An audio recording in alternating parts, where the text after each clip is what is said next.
لاکھوں کروڑوں کتابیں دنیا کے اندر شائع ہو چکی ہیں اور ہر کتاب اپنی افادیت کے لحاظ سے اور مضمون کے لحاظ سے منفرد جانی جاتی ہے۔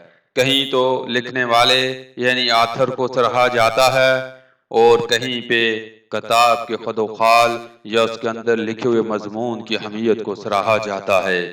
لیکن دنیا کے اندر جتنی بھی کتابیں لکھی گئی ہیں وہ دنیاوی اعتبار سے تو لوگوں کی من پسند ہو سکتی ہیں، لیکن درجے کے لحاظ سے یا اس کے ذریعے کسی کو کوئی فائدہ نہیں پہنچ سکتا۔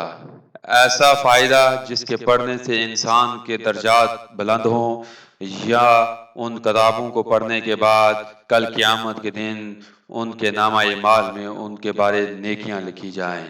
معزز سامعین، آج ہم آپ کو اس ویڈیو میں ایک ایسی کتاب کے بارے بتائیں گے جو دنیا اور آخرت دونوں لحاظ سے اعلیٰ مقام رکھتی ہے اور جس کے ایک ایک حرف کے پڑھنے کے بدلے میں اللہ تعالیٰ انسان کے نامہ اعمال میں 10 نیکیاں لکھتے ہیں۔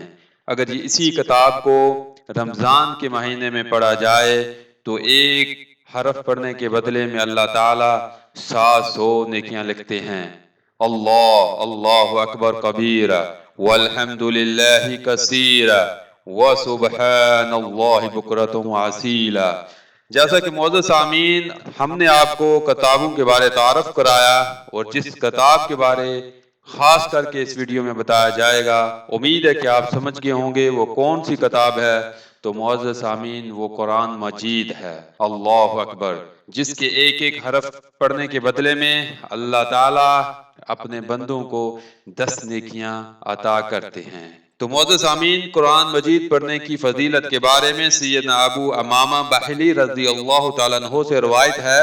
وہ کہتے ہیں میں نے رسول اللہ صلی اللہ علیہ وآلہ وسلم کو یہ فرماتے ہوئے سنا، قرآن پڑھا کرو کیونکہ وہ قیامت کے دن اصحاب قرآن یعنی حفظ و قرات اور عمل کرنے والوں کا سفارشی بن کر آئے گا۔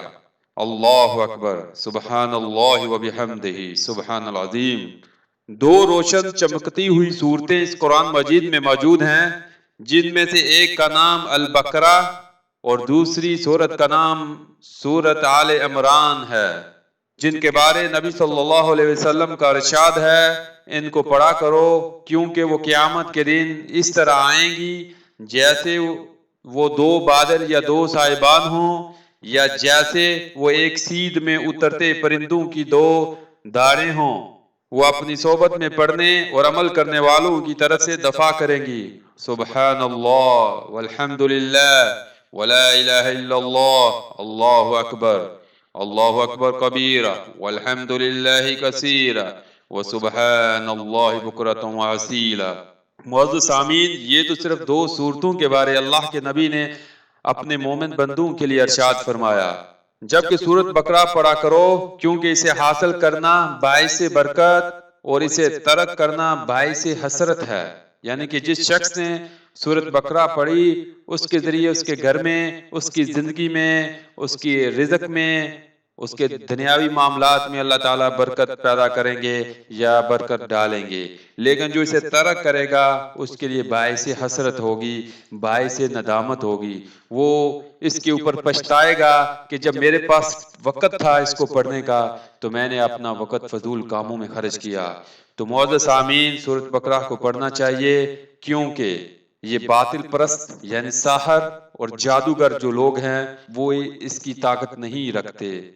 یعنی یہ ایسی صورت ہے جس کے پڑھنے سے گھر میں اللہ تعالیٰ ہر قسم کے جادو کے اثر کو ختم فرماتے ہیں، اور ساحر اور جو جادو کرنے والے لوگ ہیں وہ اس صورت کی اپروچ سے باہر ہیں۔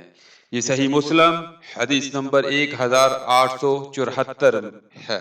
اللہ تعالیٰ مجھے اور آپ کو صحیح معنوں میں قرآن کا ادب و احترام کرنے کی توفیق دے اور قرآن کی ہر صورت کو ادب و احترام سے پڑھنے کی توفیق عطا فرمائے۔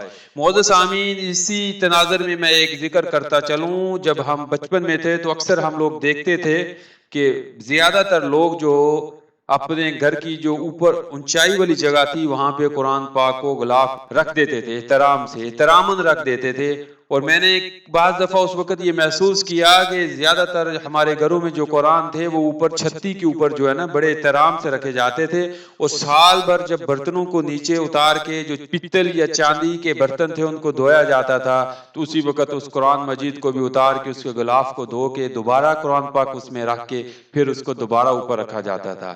ہمارا احترام قرآن کا دل تک رہ گیا ہے۔ معزز سامعین، یہ قرآن اللہ تعالیٰ نے جو کتاب اس روئے زمین کے اوپر ہمارے لیے بھیجی ہے، اس کا احترام بھی ضروری ہے، لیکن اس کو پڑھنا باعث ثواب ہے۔ جب ہم پڑھیں گے اس کے ذریعے اللہ تعالیٰ ہمارے نامہ اعمال میں جو نیکیاں لکھیں گے وہ ہمارے لیے دنیا اور آخرت دونوں میں کامیابی کا سبب ہے۔ معزز سامعین، جہاں یہ کتاب ہمارے لیے باعث احترام ہے، وہاں پر ہمارے لیے باعث ثواب بھی ہے۔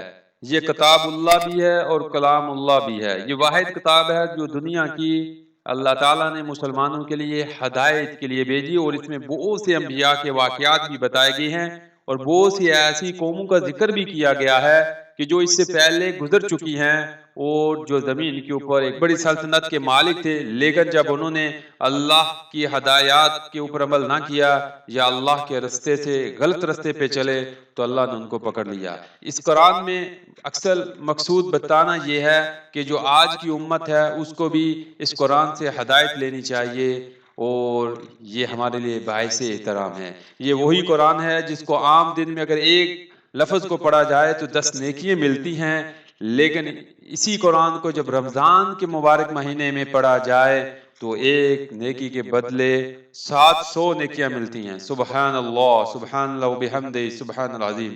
اس لیے ہمیں قرآن کو پڑھنا چاہیے، اپنی اولاد کو بھی قرآن کے حوالے سے تعلیم دینی چاہیے۔ دنیاوی تعلیم کے ساتھ ساتھ قرآن کی تعلیم بہت ضروری ہے، کیونکہ یہ آنے والی نسلوں کے لیے بے حد ضروری ہے۔ آج ہم اپنے بچوں کو قرآن کی تعلیم دیں گے تو کل انہیں پتہ ہوگا کہ ہمارا دین ہمیں کیا چیز بتلاتا ہے۔ قرآن کے اندر ہر بیماری کی شفا ہے۔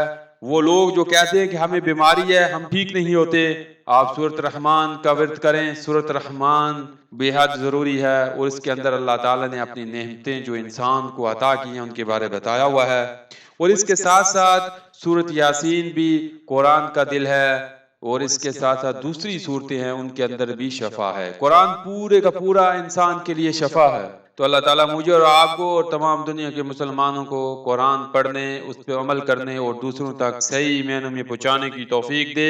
یہ ایک عظیم صدقہ جاریہ ہے۔ ہمیں قرآن خود بھی پڑھنا چاہیے اور اپنی اولاد کو بھی پڑھانا چاہیے۔ تو آج کی ویڈیو میں انشاءاللہ ہم نے آپ کو ایک تفصیل کے ساتھ قرآن کے بارے بتایا۔ یہ وہ کتاب ہے جس کے پڑھنے سے آپ کو اجر اور ثواب ملے گا۔ دوسری دنیا کی کوئی ایسی کتاب نہیں جس کو آپ پڑھیں اور اس کے بدلے آپ کو اجر ملے۔ تو اللہ تعالیٰ مجھے اور آپ کو اور تمام دنیا کے مسلمانوں کو ہدایت نصیب کرے۔ اپنی دعاؤں میں مجھے یاد رکھیے۔ جزاکم اللہ خیر۔